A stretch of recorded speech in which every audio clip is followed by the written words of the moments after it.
International airport 2005 మార్చిలో start, 2008 మార్చిలో complete. ఇవన్నీ జరిగాయి కాబట్టే అయ్యా చంద్రబాబు నాయుడు దిగిపోయే నాటికి 2003-04లో రాష్ట్రం నుంచి, అప్పట్లో తెలంగాణ ఆంధ్ర కలిసి ఉన్న రాష్ట్రం నుంచి IT exports, IT and ITS exports, IT and IT related exports చూస్తే 5,660 కోట్లు.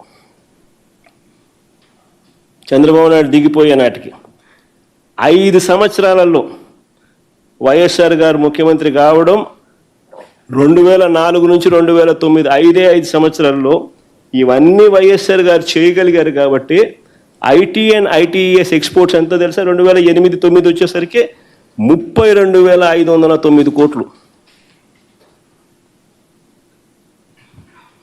ఎక్కడ 5,650 కోట్లు, ఎక్కడ 32,509 కోట్లు? 5 ఏళ్ళే.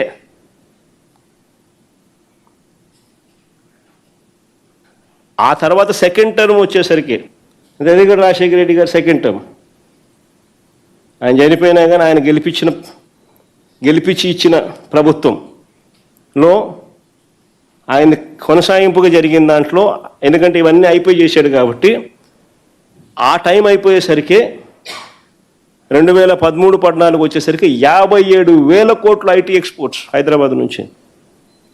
ఎక్కడ 5,650 కోట్లు అని చెప్పి నువ్వే హైదరాబాద్ అంతా నేనే కట్టేసినాను, ఐటీ అంటే చంద్రబాబు నేనే అని చెప్పి చెప్పుకునే పరిస్థితి నుంచి సీ ద డిఫరెన్స్. వేరే వాళ్ళు చేసిన దానికి వాళ్ళ క్రెడిట్ ఇవ్వాల. దాని తర్వాత ఆయన తర్వాత మన కేసీఆర్ గారు వచ్చారు. ఆయన 2 టర్మ్స్ ఉండరు. ఆయన కూడా గొప్పగా నాన్నగారి దగ్గర నుంచి ఎక్కడైతే ఎండ్ అయిందో ఆయన కూడా గొప్పగా అక్కడి నుంచి స్టార్ట్ చేసి ఆయన కూడా గొప్ప పరిపాలన చేశాడు.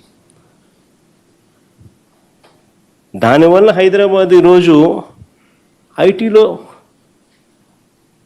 ఆయన 5,650 కోట్ల గురించి మాట్లాడుతా అంటే ఈరోజు ఐటీ ఎక్స్పోర్ట్స్ ఫ్రమ్ తెలంగాణ 2 లక్షల కోట్లు. మరి ఎక్కడ 5,650 కోట్లు నువ్వు వదిలేసింది, ఎక్కడ ఇవాళ 2 లక్షల కోట్లు? మన మధ్యలో 20 ఏళ్లలో ఇంత జరిగితే అది నేనుంటే నాన్న చేసింది మాత్రమే చెప్పా. కేసీఆర్ గారు ఏం చేసిందనేది నేను ఇంకా చెప్పాల. అది చెప్పకనే మొత్తం నేనే చేసిన, హైదరాబాద్ మొత్తం నాదే అంటే ఎట్లుంటుంది? ఈ చంద్రబాబు నాయుడికి ఇది కొత్త కాదు.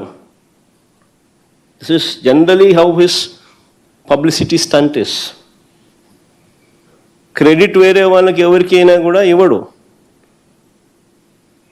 వేరే వాళ్ళకు ఇవ్వాల్సిన డ్యూ క్రెడిట్ వాళ్ళకి ఇవ్వకపోవడం చంద్రబాబు నాయుడుకున్న దుర్మార్గమైన నైజం.